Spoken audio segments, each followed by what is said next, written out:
আসসালামু আলাইকুম। কোমলমতি ছাত্রছাত্রীরা তোমরা সকলে কেমন আছো? আশা করি ইনশাল্লাহ অনেক অনেক অনেক ভালো আছো। আমিও বেশ ভালো আছি আলহামদুলিল্লাহ। আগামীকাল ১লা জানুয়ারি ২০২৬ সাল শুরু হতে চলেছে, আর আজকে ৩১শে ডিসেম্বর ২০২৫ সাল বিদায় নিতে চলেছে। নতুন বছর আসছে, নতুন আঙ্গিকে তোমাদের হাতে নতুন নতুন বইগুলো পৌঁছে যাবে। নতুন নতুন বইগুলো পৌঁছে গেলে তার যে একটা ঘ্রাণ, নতুন বইয়ের ঘ্রাণটা তোমরা কিন্তু বড় হলে খুব মিস করবে। অনেক অনেক মিস করবে নতুন বইয়ের ঘ্রাণ, কারণ নতুন বইয়ের ঘ্রাণের সাথে আর কোনো ঘ্রাণ কিন্তু মিলাতে পারবে না। আগামীকাল ২০২৬ সালের ১লা জানুয়ারি বই উৎসব পালিত হবে একাধারে সমগ্র বাংলাদেশে। সমগ্র বাংলাদেশে তোমরা শিক্ষার্থীরা পাবে হাতে নতুন নতুন বই। নতুন বছরের যাত্রা শুরু হবে, দীর্ঘ এক বছরের ক্লান্তিকাল শেষ হবে। ২০২৫ সালটা অনেকটা ঘটনাবহুল বছর একটি, তোমরা সকলেই জানো, তোমরা সকলেই অবগত আছো। তাই ২০২৬ সালে নতুন বইয়ের সাথে সাথে তোমরা জীবনটা নতুন করে শুরু করবে। আগামীকাল নতুন বই উৎসব, কিন্তু কথা হলো এবার বই উৎসব কি পালিত হবে?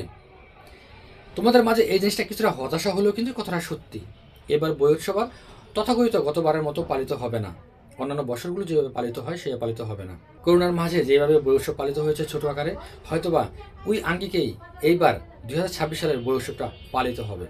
কেন পালিত হবে সেটা তোমাদের মাঝে খোলাসা করে দিই।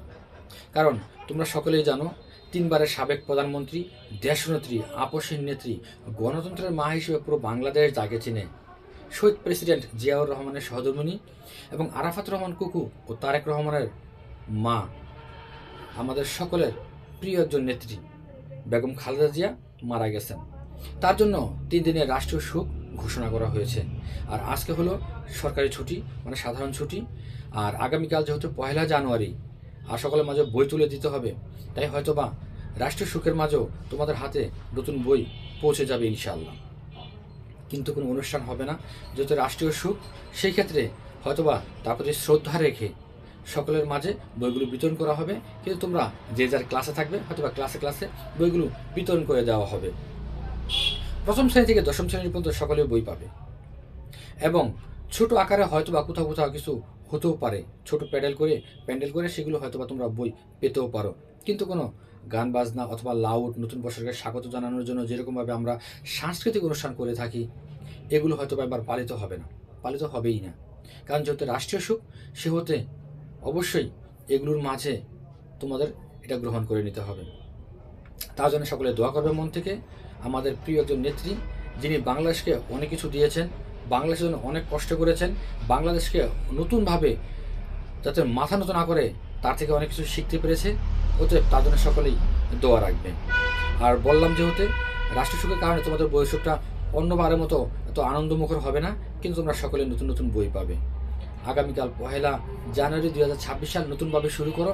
নতুন বছর বইটা হাতে পাওয়ার সঙ্গে সঙ্গে বইটা দেখবে, সুন্দর মতো বইটা গ্রহণগুলো নিয়ে নেবে। আর হ্যাঁ, এবার বইতে কিছু নতুনত্ব থাকবে। মুসলিম যারা বইগুলো আগে ছিল, সেখানে কিছু নাস্তিকবাদ কথাবার্তা ছিল, সেগুলো হয়তোবা তুলে দেওয়া হয়েছে। এবং বইতে যুক্ত হয়েছে, কি যুক্ত হয়েছে? জুলাই আন্দোলন। হ্যাঁ, ২০২৪ জুলাই আন্দোলন এখানে যুক্ত হয়েছে। মেধা কোঠা সেগুলো সম্পৃক্ত করা হয়েছে, এবং সেই সাথে নতুন নেতৃত্ব, ছাত্রদের হাতে নতুন বাংলাদেশ, এগুলো অনেক কিছু যুক্ত করা হয়েছে। এরকম বিষয়গুলো তোমরা এবার এই বইতে দেখতে পাবে। আর দেখার সাথে সাথে তোমরা অনেক কিছু শিখতেও পারবে, বাংলাদেশ সম্পর্কে অনেক কিছু জানতেও পারবে। তবে বন্ধুরা, ছোট ছোট সোনামণিরা, তোমাদের কাছে একটি অনুরোধ, তোমরা ভালো মতো বইগুলো পড়বে। কেননা অতীতে করোনা ভাইরাস থেকে শুরু করে, অটোপাস থেকে শুরু করে অনেক কিছু হওয়ার কারণে তোমাদের মেধা কিন্তু খুব ভালো মতো বিকশিত হতে পারেনি। যেখানে অটোপাস হয়ে যায়, সেখানে মেধাটা বিকশিত হওয়া একটু মুশকিলই হয়ে দাঁড়ায়। তারপরে বিভিন্ন আন্দোলন গেল, বাংলাদেশের বিভিন্ন প্রেক্ষাপট গেল, যেই কারণে হয়তো তোমাদের পড়ালেখা কিছুটা হলেও গ্যাপ তৈরি হয়েছে। কিন্তু নতুন বছরে সেই গ্যাপটা তোমরা রাখবে না, ভালো মতো বইগুলো পড়বে। ২০২৬ সালে ভালো রেজাল্ট করবে, সুন্দর রেজাল্ট করবে, যাতে করে তোমার শিক্ষকরা, তোমার বড় ভাইয়েরা, তোমার পাড়া প্রতিবেশী, মা বাবা গর্ব করে বলতে পারে আমার সন্তান ভালো রেজাল্ট করেছে। তোমরা এখন থেকে মনোযোগ দাও পড়ালেখাতে, কারণ পড়ালেখা ব্যতীত তোমরা কোনো কিছু করতে পারবে না। রাষ্ট্র পরিচালনার ক্ষেত্রে কিন্তু পড়ালেখা খুব প্রয়োজন। আজকে যারা তোমরা ছাত্রদের যাদেরকে আইডল মনে করো, কাদের? মাহফুজ, নাহিদ, আসিফ ভুইয়া, সার্জিস, হাসনাত আবদুল্লাহ, তাসনিম, যারা এরকম যাদের তোমরা আদর্শ মনে করো, যাদেরকে তোমরা মনে করো যে তারা বড় বড় জায়গায় আসছে আজকে আল্লাহর রহমতে, তারা লিড করছে বাংলাদেশকে, তারা কিন্তু এমনি হয়নি, তারা প্রচুর পড়ালেখা করেছে। তারা সবাই শিক্ষিত। পড়ালেখা করার কারণে কিন্তু তারা আজকে বাংলাদেশের নেতৃত্ব তারা বুঝতে পেরেছে কী লেখা আছে সেখানে, সেটা দেখতে পাচ্ছে এবং দেশটাকে চালানোর মতো তারা একটা ক্যাপাসিটি রেখেছে। তারা অনেকেই ছাত্র উপদেষ্টা কিন্তু হয়েছে। অতএব যদি সেই জায়গায় তুমি পৌঁছাতে যাও তাহলে তোমাকে লেখাপড়া প্রয়োজন। তোমাকে প্রচুর লেখাপড়া করতে হবে, প্রচুর প্রচুর প্রচুর লেখাপড়া করতে হবে। প্রচুর লেখাপড়া করো, নতুন বছরটা ভালোভাবে শুরু করো। পরে তুমি পুরো বইটা ঝাঁঝরা করে ফেলো।